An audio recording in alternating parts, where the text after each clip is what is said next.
Hello everybody. I haven't done a video in a while because I've been a bit sick, as you can tell from my voice. I've had a bit of a cold. And when I do get a cold, it tends to knock me out for quite a while.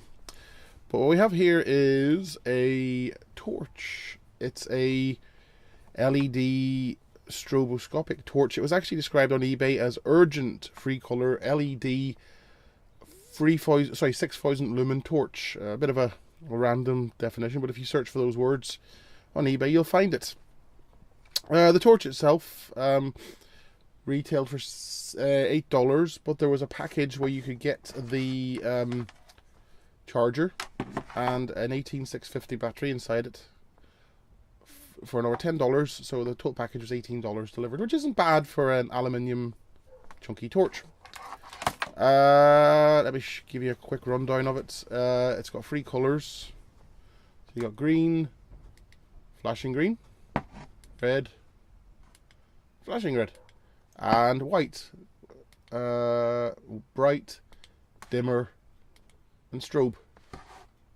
As you can see, it's quite stroby. I'm not quite sure what the strobe's for. I hear people saying it's tactical.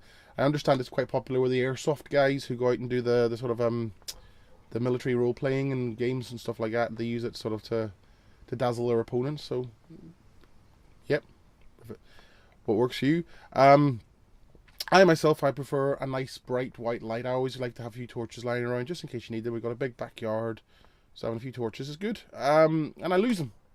Or more, actually what really happens is my children get hold of them and think they're toys and end up taking them apart and never to be seen again. So some interesting features is it does have a magnetic base, and if I can find something magnetic to stick it to. Nope. There's never something magnetic when you need it. This is a this is a sit-up bar for a door, and this is the only thing I could find. As you can see, quite magnetic. And it will actually hang from above if need be. So, nope, does the job. So it's actually quite a nice little torch. It's made of described as in the description as a aluminium alloy that's been anodized. So it's pretty well. It is tough. It is quite hefty. I'd say that weighs about 400 grams, maybe 500 grams, half a kilo. So it is hefty. It is, about a pound in weight. Take it apart. And you can see it uses 18650 vast fire. I don't know why companies would name their batteries fire. Like there was ultra fire batteries, now there's vast fire. It just seems like a really poor choice of a name for a battery company. But there you go. Now it actually also comes with this little doohickey, which takes 3 AA batteries, which I haven't really had much of a chance to play with, but it's handy to have that. Oh yeah, the battery also claims to be 2,400 milliamp hours. I'm not exactly convinced that is true. So what we have here is the circuit board, 3 buttons going off into a circuit board. It looks quite nicely designed, actually. It's even labelled LED and the like, which is unusual. I am curious, first of all, to see what is the power consumption on this. So I'm going to take the the battery, put it in one of these little holders, and set my meter into amps. Go down to milliamps. Put that on there. It fits, come on.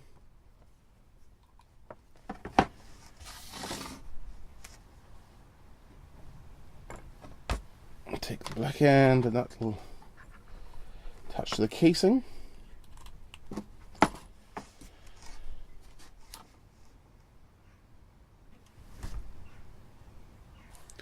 Well, after a bit of fiddling around, much fiddling around, I had to change my meter because my older meter doesn't seem to like the flashing circuitry of this. So yeah, I used the auto ranging meter instead.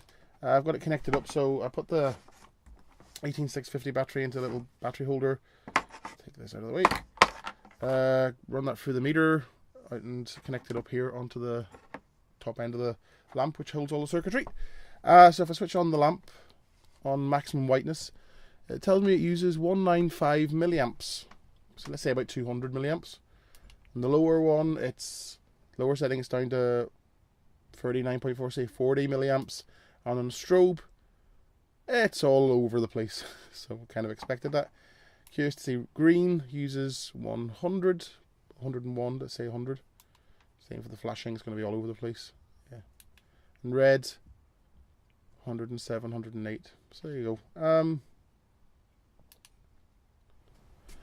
So 200 milliamps, which would be, if you had this on full brightness, and assuming that this battery is 2,400 milliamps, which I have my doubts about, but that would mean you would in theory get 12 hours usage out of this on the brightest light, which isn't bad at all, actually, you know. I haven't actually had a chance to properly test it yet. I don't have 12 hours to sit and watch a light. So I've got children. But anyway, let's put it all back together again. And actually not, let's put it all back together again. Let's take it apart.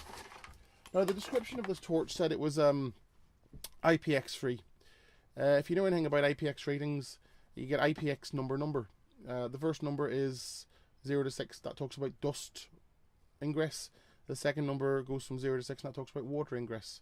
So in theory, IP66 is the best. It's the most dust and waterproof.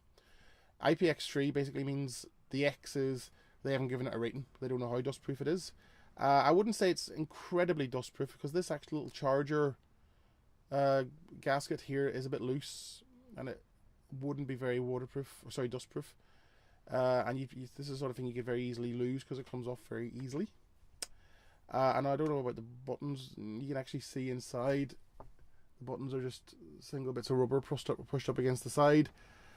They talk about the free talks about water resistance, and free would be rain. So this is rainproof. And actually, to be honest, they described that in the description. They actually said it's IPX3, suitable for use in rain, but made it quite clear it's not suitable for diving, deep sea diving. But if you're buying a $8 torch to go deep sea diving, then you're probably not a very good diver. Let's open it up. So we got the ring here for the LED, the red and green LEDs. You can see there's 3 wires going in there. There's probably a common ground, and a positive for the green and a positive for the red.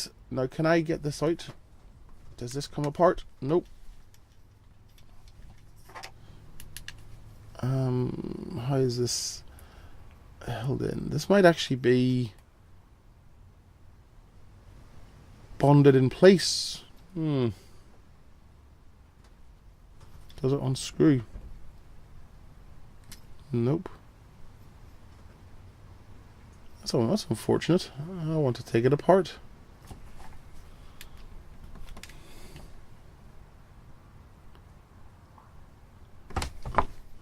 Yeah, I think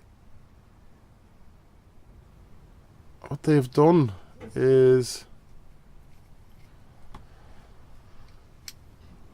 they've actually put the mechanism in place and used this ring, which has no grips on it, probably inserted by machine, and screwed that in to the point where the whole mechanism is now pretty much permanently bonded in. But we can tell a lot from here that, yeah, it isn't waterproof, but it does look pretty well made.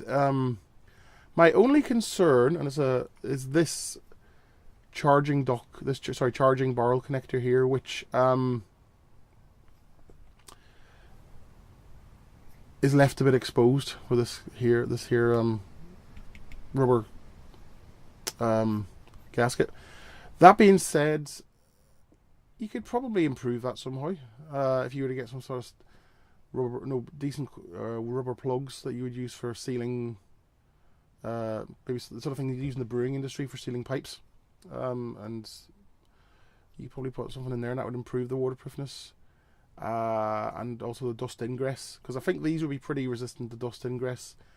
Waterproofing probably less so, but this would be, I mean, a worry for water and dust.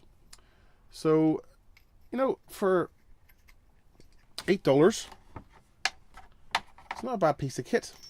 I do have a... Oh yes, and this lens here is plastic. It's not a focused lens, so it's not like some torches that come with an actual lens that focuses or diffuses the light. This one is just a flat piece of glass. Ooh, I haven't got this in right. What am I doing wrong? I think that rests on there.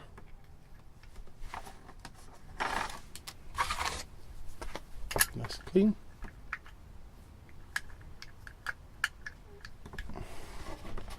Put the gasket on. Screw it into place. Yes, my other concern would be I'll come back to that. Put the gasket on later. Yeah, my other concern would be the charging of the batteries. Like, it does take AA batteries, so I'm just wondering if it tries to charge the battery when when it's plugged in. So what I'm going to do is take the charger. Oh, by the way, there's something rattling around inside it. So I'm not going to take that apart. You can probably gather it's probably not very good. Get the old meter out. Where is it? There we go. And where's my leads?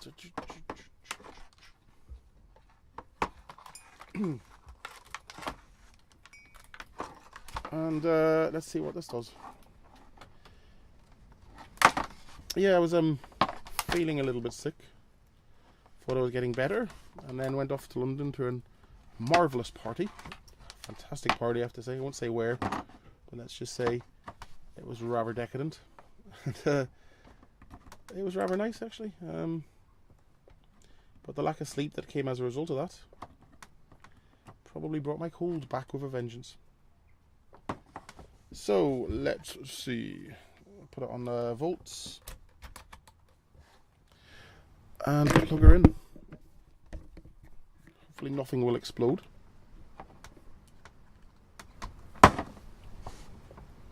.3 millivolts. Let's see, range it. Oh, sorry, I'm on the wrong plugs. Oops.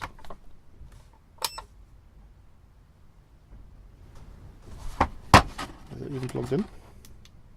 See, one of the things I've noticed is if it was plugged in, you can still switch the light on. Pardon me.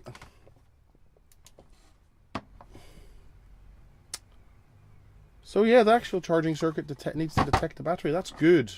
Now, I can't actually see the charging chip, but I can tell you now the fact that there's no voltage. And let me check the amperage as well.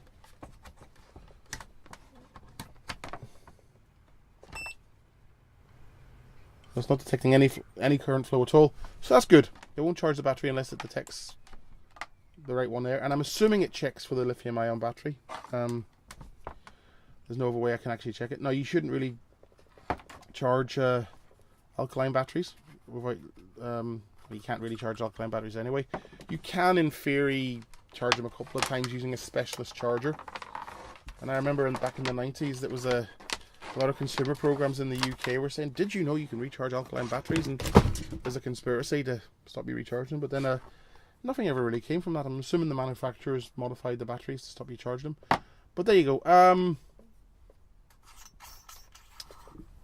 It's a nice torch, and it's a really nice little, well-made torch. It's like I say, some concerns over about dust ingress, but that could easily be overcome. It's well made. It's heavy. It'll last. I've no doubt it'll last. It's bright. The strobe function is obnoxiously stroby.